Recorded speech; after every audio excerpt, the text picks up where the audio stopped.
পুলিশের ভূমিকা নিয়ে প্রশ্ন উঠছে, পুলিশের নিষ্ক্রিয়তার অভিযোগ উঠে আসছে। কেন বলছি বলুন তো? ইতিমধ্যেই একটি সিসিটিভি ফুটেজ প্রকাশ্যে এসেছে, যেখানে দেখা যাচ্ছে ছদ্মবেশে রোগীর সেজে রীতিমতো ডাক্তারের চেম্বারে ঢোকে এবং সেখানে ডাক্তারকে মারধর করা হয়, আগ্নেয়াস্ত্র দেখিয়ে রীতিমতো কিন্তু মারধর করে ব্যাপক আহত করা হয় এবং তারপর তার স্ত্রীকে বিবস্ত্র করেও সেখানে কিন্তু মারধর করা হয়। ঘটনা একদিকে যখন নির্লজ্জের একটা ছবিতে উঠে এসেছে, অন্যদিকে কিন্তু পুলিশি নিষ্ক্রিয়তা। এই ছবি কিন্তু আজকের নয়, প্রায় 2 মাস আগের ছবি। যদিও প্রশ্ন হচ্ছে এখানেই 2 মাস পেরিয়ে গেলেও কেন এখনো পর্যন্ত অভিযুক্তরা অধরা? পুলিশ কি করছে? পুলিশ কি জানে না কোথায় গা ঢাকা দিয়েছে? এই সমস্ত অভিযোগ ঘিরেই রীতিমতো তীব্র চাঞ্চল্য তৈরি হয়েছে গোটা মালদা জুড়ে। ছবি দেখুন, মালদা একটি চাঞ্চল্যকর ঘটনার সামনে এসেছে, যেখানে রোগীর ছদ্মবেশে কিছু দুষ্কৃতী একটি হাতুড়ে ডাক্তারের বাড়িতে ঢুকে হামলা চালায়। আরো কথা বলি, সঙ্গে রয়েছে রুহুল। মালদায় হাতুড়ে ডাক্তারকে পিস্তল দেখিয়ে মারধর, বিবস্ত্র করে রীতিমতো কিন্তু মারধর করা হয়। কার্যত যে ছবি, 2 মাস পেরিয়ে গেলেও এখনো অধরা রয়েছে দুষ্কৃতীরা। নিশ্চয়ই খবর চাউ রয়েছে, খবর আমরা সম্প্রচার করলাম, তারপর নিশ্চয় নজরে বসেছে প্রশাসন, বসেছে পুলিশ। আপডেট কি?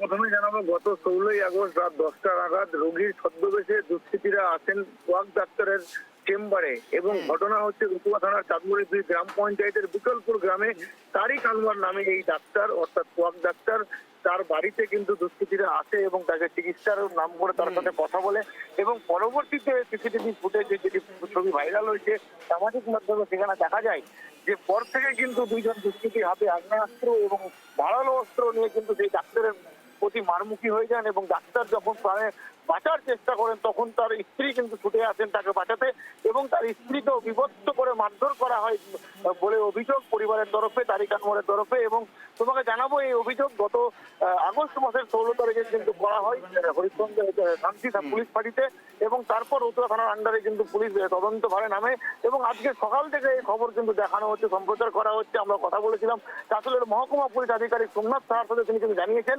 দুষ্কৃতীদের খোঁজে কিন্তু পুলিশ তল্লাশি চালাচ্ছে, কিন্তু কিভাবে এত আগ্নেয়াস্ত্র নিয়ে মালদা জেলায় একের পর এক ঘটনা ঘটে যাচ্ছে তা নিয়ে কিন্তু প্রশ্ন তুলতে শুরু করেছেন সাধারণ মানুষ থেকে শুরু করে রাজনৈতিক বিরোধী দলের সমস্ত নেতা কর্মীরা এবং সুরক্ষার কিন্তু একটা ছায়া কিন্তু পাচ্ছে না মালদাবাসী বলে দীর্ঘদিন ধরে কিন্তু অভিযোগ করছে। তারপরেও একাধিকবার দেখা গিয়েছে পুলিশ কিন্তু নাকা চেকিং এর মাধ্যমে বিপুল পরিমাণ আগ্নেয়াস্ত্র উদ্ধার করেছে, তারপরেও কিন্তু থামানো যাচ্ছে না মালদার এই আগ্নেয়াস্ত্র কারবারিদের দাপট।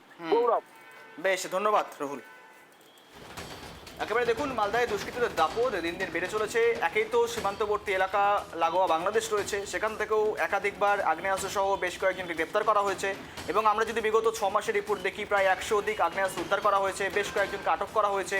একই রকম ঘটনা সামনে এসেছে আর আবারও মালদায় এবার হাতুড়ে ডাক্তারকে রীতিমতো পিটিয়ে রীতিমতো একটা বিভিন্ন রকম ছোট ছুটা। যদিও 2 মাস পেরিয়ে গেলেও এখনো পর্যন্ত অধরা রয়েছে অভিযুক্তরা।